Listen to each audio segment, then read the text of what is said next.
안녕하세요. DDR 부동산 연구원의 서영창입니다. 이번 시간에는 토지투자유의사항 19번째, 현황 도로의 공도 여부를 판단하는 방법입니다. 앞 시간에 제가 수차례 강조했지만 건축허가 신청자인 국민이 건축법의 진입로를 직접 확보해야 되는 이유는 대지 및 건축물은 그 이용자의 편의와 긴급 차량의 통행로 확보라고 국토부, 법제처, 대법원에서 해석하고 있기 때문입니다. 즉, 원래는 건축물 진입로를 도시계획시설인 도로에 맞게 연결하거나 설치해야 되는 것이 맞지만 수많은 도로를 다 국가가 또는 지자체가 만들어 줄 수 없기 때문에 도시계획시설 도로를 만들면 그곳에부터 건축물까지, 그러니까 건축 관련한 대지까지 통로를 연결할 의무는 건축허가 신청자에게 있다는 것입니다.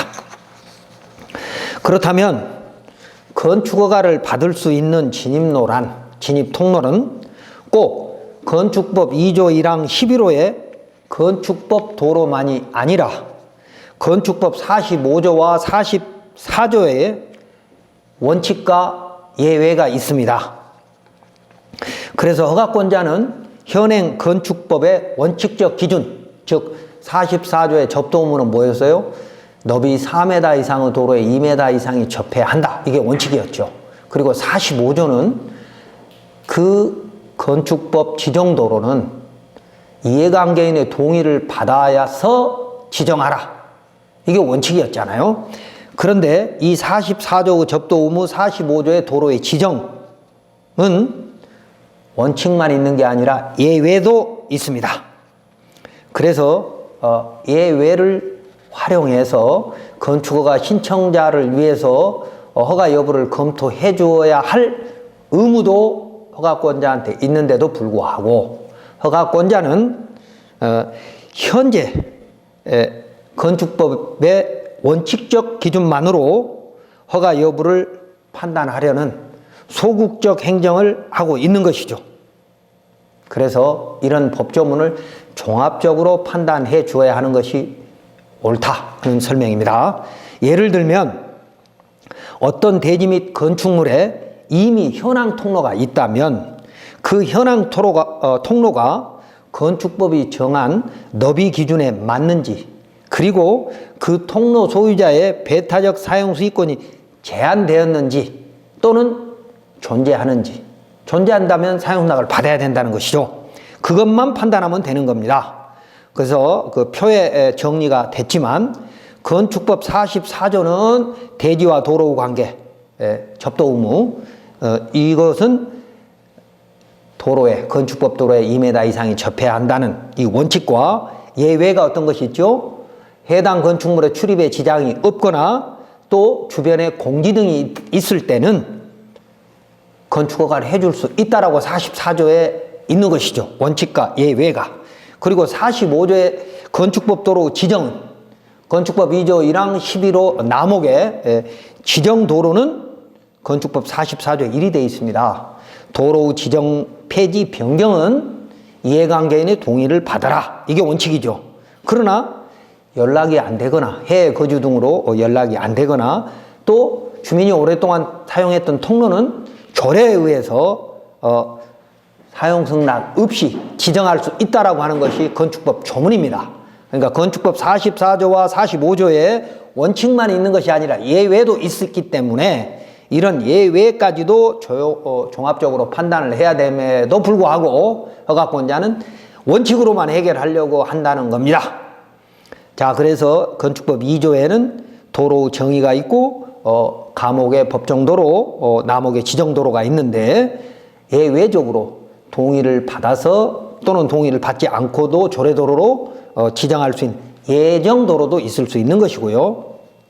다음에 건축법 3조에 의해서 적용 예외가 있는 것이죠. 비도시 면적은 건축법 44조에서부터 47조를 적용하지 않겠다고 건축법 3조에 있고, 건축법 5조는 비도시 읍동 지역인 경우에는 적용을 완화하겠다라고 하는 예외가 있는 것이죠.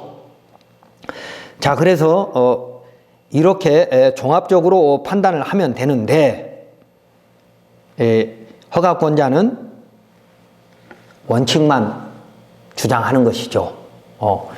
그래서 우리는 허가권자에게, 허가 담당 공무원에게 예외도 적용될 수 있는지 판단해달라 이렇게 요구할 수 있는 이유는, 또 반대로 허가권자가 접도 의무를 이행하라고 신청자에게 요구할 수 있는 권한은 뭐냐? 대지와 건축물은 그 건축물 이용자의 편의와 긴급시 피난 차량의 통행로의 확보에 있으므로 그런 것들이 이 허가권자의 의무라고 건축법에 규정되어 있기 때문이죠. 자, 그래서 허가권자는 신청자가 확보한 진입로가 건축법의 너비 기준에 맞고 그 통로 이용권을 갖고 있는지, 허가 신청자가 그 통로 이용권을 갖고 있는지를 판단해야 할 것인데, 그 통로 이용권은 소유자가 본인이 아닌 경우, 그러니까 대지와 그 통로 소유자가 다른 경우를 얘기하는 겁니다. 본인이 아닌 경우에는, 통로 소유자가 본인이 아닌 경우에는 이용권 확보를 어떻게 해야 되냐면, 첫 번째, 소유자로부터 사용허락을 받아야 되는 거죠. 통로 소유자로부터 사용허락을 받아서 건축법 도로로 지정을 하기 위해서 사용허락을 받아야 되는 것이 첫 번째. 두 번째, 99년 5월 9일 이후에는 조례도로로 지정할 수 있다라고 법에 돼 있으니까 이것도 허가 신청자의 권리라는 겁니다. 그런데 대부분의 지자체는 건축법 45조 1항 단서에 의한, 단서 2호에 의한 조례도로 지정이 마치 허가권자의 권한인 것처럼, 그러니까 일단 건축위원회 심의를 올리는 것은, 올려달라고 하는 것은 허가 신청자의 권리라는 겁니다. 그렇게 지정하거나, 아니면 세 번째, 통로 소유자가 동의를 해주지 않으면 민법 219조에 의해서 주의토지 통행권 소송을 통해서 확인 소송으로 통행할 수 있는 권리를 확보해서 허가 신청자에게 제출하면 그 확인 소송 내용을 가지고 건축법 도로로 지정은 못하지만 해당 건축물의 출입에 지장이 없다는 그 예외 규정으로, 또는 뭐 조례도로로 지정할 수 있다라고 하는 그런 예외 규정으로 건축 허가를 해줄 수 있는 도로라고 판단해야 되는 거죠.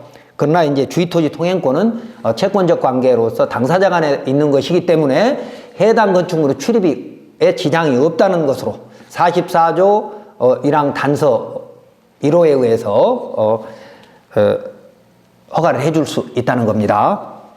그 다음에 네 번째는 그 현황 도로, 진입 통로인 현황 도로가 배타적 사용 수익권을 스스로 포기한 도로일 수도 있고, 그러니까 현황 도로라 하더라도 이미 지정도로로, 남목의 지정도로 된 것을 말합니다. 그래서 스스로 포기한 도로일 수도 있고, 또는 건축법 도로로 지정되지 않았어도 마을 사람들과 함께 뭐 이미 공도로 같이 쓰자라고 그렇게 해서 만들어진 도로일 수도 있다는 것이죠. 스스로 포기한 도로일 수도 있고. 다음에 다섯 번째는 법령에 의해서 제한된 통로도 있다.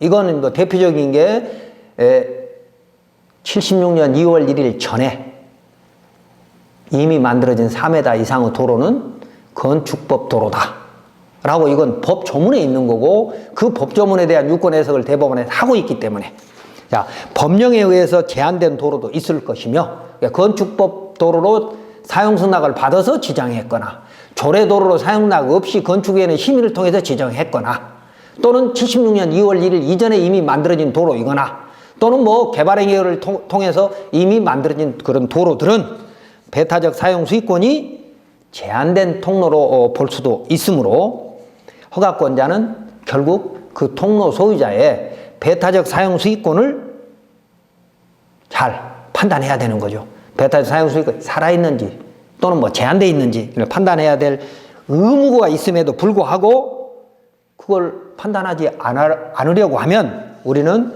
그 네 번째, 다섯 번째, 그러니까 배타적 사용 수익권이 포기됐거나 또는 제한된 현황 도로에 대해서는 공부를 해서 건축허가 신청자에게 사용공락 없이도 허가를 받을 수 있지 않느냐. 건축법 도로로 지정해달라.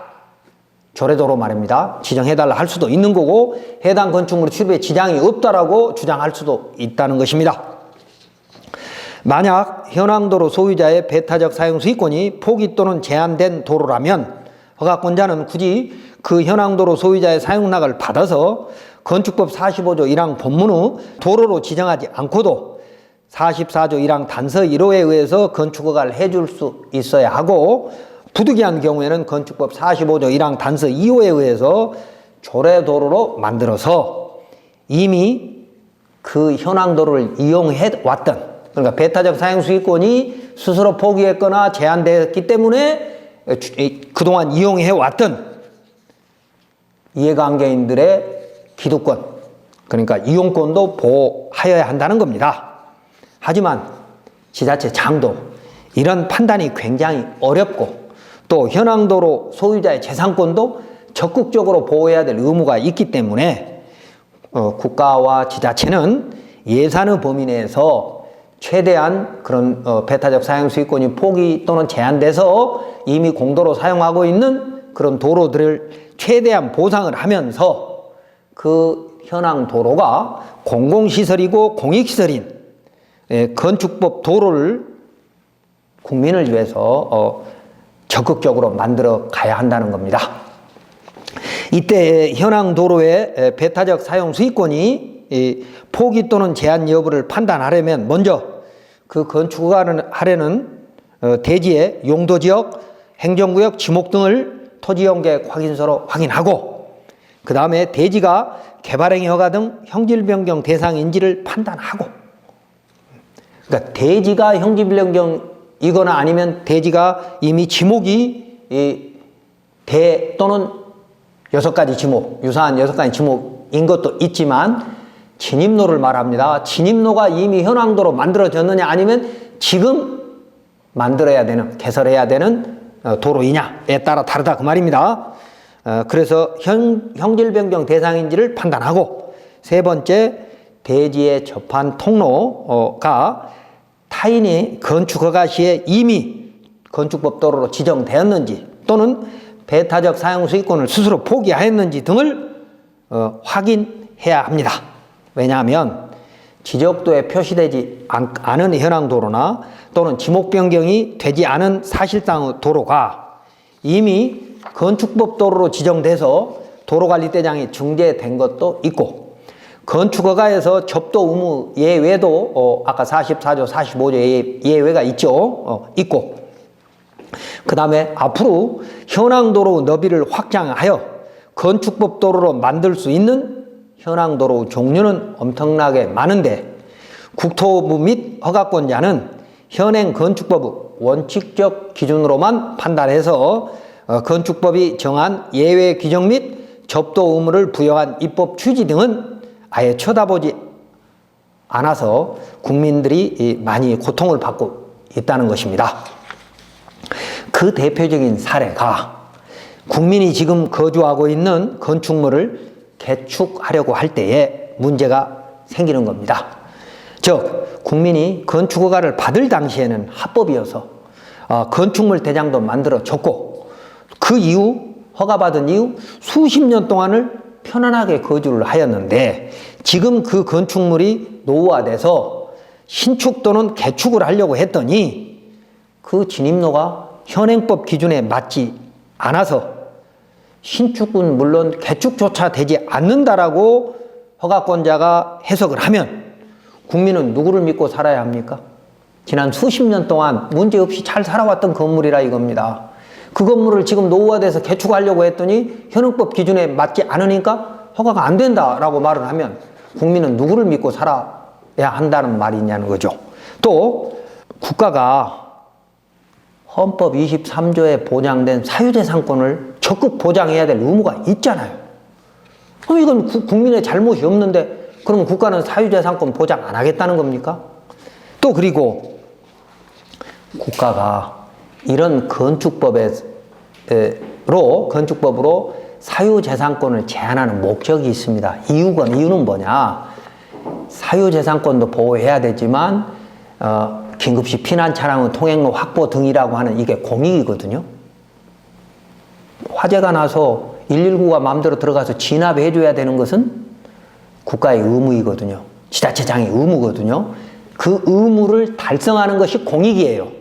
그래서 여러 가지 공익이 있기 때문에 그 공공의 이익과 사유재산권이라는 사익을 비교해서 최대한 국가는 사유재산권을 보호해야 될 의무가 있다는 것이죠.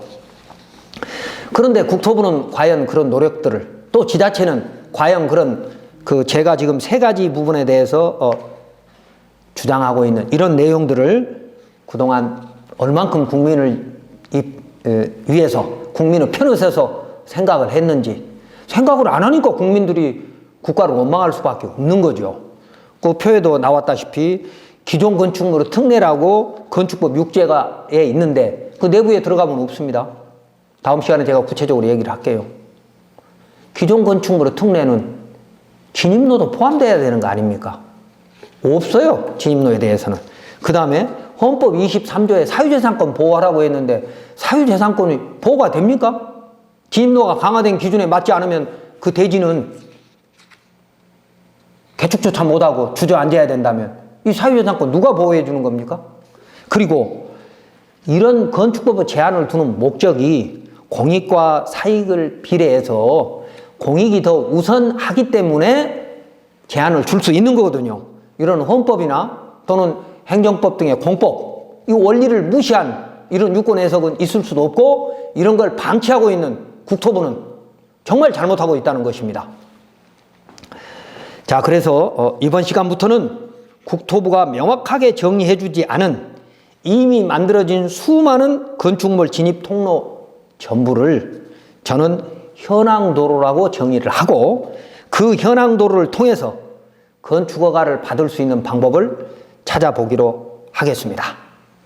또한 일선 지자체는 이런 법률에 근거해서 적극 행정으로 건축허가를 해줘야 하므로 국토부는 법을 개정하거나 현행 법령 간의 균형 및 공백을 업무 지침으로 정리해서 일선 허가청을 교육해서 올바른 건축법 집행이 되기를 간절히 바라는 것이죠.